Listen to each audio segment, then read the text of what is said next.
நான் surrounded by idiots அப்படின்னு சொல்லிட்டு ஒரு புக்கு படித்தேன். அந்த புக்கில் மக்களை வந்து 4 கலர் பேசிஸில் பிரிச்சிருக்காங்க.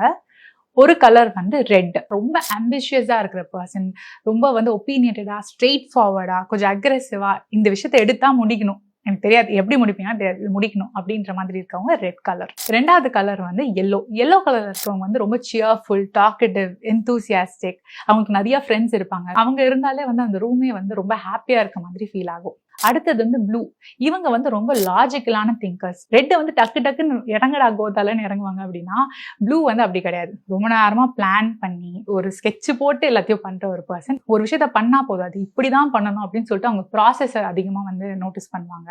அண்ட் லைட்டா வந்து பெசிமிஸ்டிக்கா இருப்பாங்க. எல்லாத்துக்குமே வந்து ஒருவேளை இப்படி தப்பா போச்சுன்னா, அப்படி ஆயிடுச்சுன்னா அப்படின்னு சொல்லிட்டு ரிஸ்க் மேனேஜ்மெண்ட் வந்து நிறைய பண்ணுவாங்க. அண்ட் 4வது வந்து கிரீன், இவங்க தான் பாத்தீங்கன்னா இந்த பொது மக்கள் அப்படின்னு சொல்லுவாங்கல்ல, இவங்க வந்து ரெட், எல்லோ, ப்ளூ மாதிரி இல்லாம ரொம்ப ரொம்ப அடாப்டபிளா இருப்பாங்க.